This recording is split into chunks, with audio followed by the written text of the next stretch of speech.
Magandang araw mga ka-farmers. Ituturo ko po sa inyo ngayon ang tamang pagpili ng binhi na saba. Kung paano po ito pagpipilian ang magandang kalidad ng ating itatanim. Shout out muna sa mga katropa ko sa Naval Forces Western Mindanao dati. Kay Honorable Kuyang Norman Pagador from Dapitan City. Kuyang Ariel Arieta of Zamboanga City, Kuyang Milyares of Tungawan, Zamboanga Sibugay, Kuyang Leroy Lagumbay of Iligan City.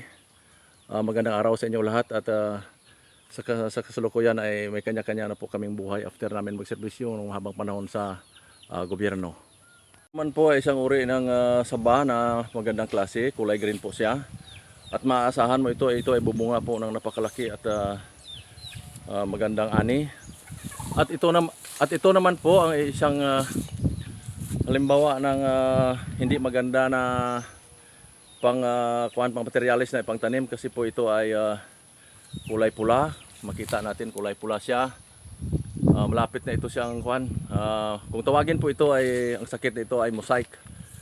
Malaki ang kanyang puno ngunit ang kanyang bunga ay parang mga itlog lamang po kalalaki. Yan po siya.